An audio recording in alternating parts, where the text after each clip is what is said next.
Welcome everyone, Joe with ECRM here at our beverage session in Vegas. And with me is Jordan Moore from NIQ, who gave a great presentation on beverage trends and opportunities, specifically focusing on functional beverages. And we're gonna cover one particular topic that she talked about, and that's claims versus categories when it comes to these functional beverages. So thanks for your presentation. And why is it important to know the difference between the claims and the categories? Awesome.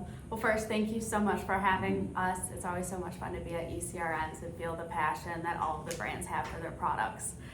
So to get into claims versus categories, it's so important to look at one, which claims are successful. So when we say claims, we're thinking of health and wellness trends, things like provides energy, boosts metabolism.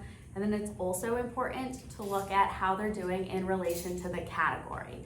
So when we think category, we're thinking sports drinks, soft drinks, sparkling water, etc.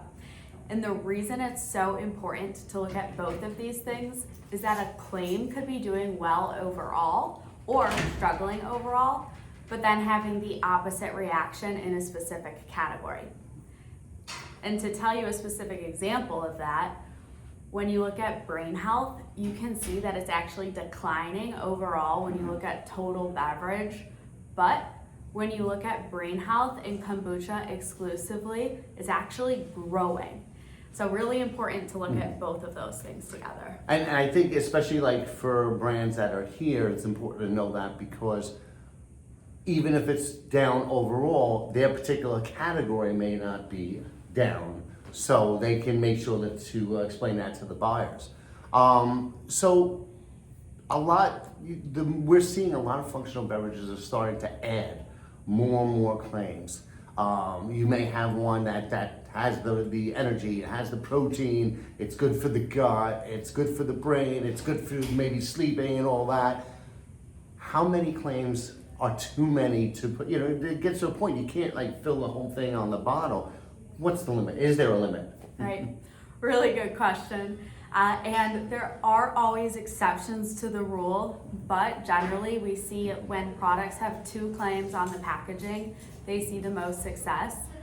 But it matters so much, not only the number of claims, but what those claims are. So being sure that you're looking if your product can address multiple needs. You're finding ones that are trending most with consumers right now, and those are one of the 2 that you put onto your package.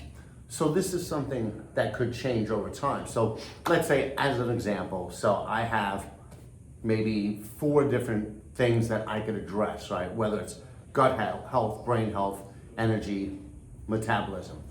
But now metabolism and gut health are trending. So maybe I could change my packaging to focus on those during that time and then switch it up? Definitely. And I think that's a perfect example that you just gave, is that metabolism support is something that's growing at 85% versus prior year right now. Whereas if you looked at these same claims 2 or 3 years ago in the height of COVID, preventative claims were what were skyrocketing. So important to be tracking those things and evolving your products as necessary. Gotcha. Now, one side kind of question. It seems like a lot of these functional beverages overlap with other self-care things. Like, are they becoming a component of self-care that includes like other categories like healthcare and other segments of CPG?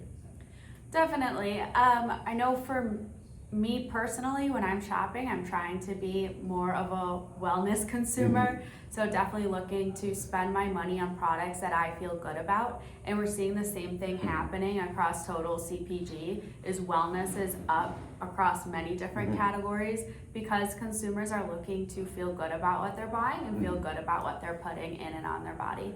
You actually brought a good point yesterday at the start of your presentation when you mentioned you might feel guilty if you spent $6 on like a milkshake or something, but if it's a functional beverage, you don't feel as bad. It's like justifies the purchase.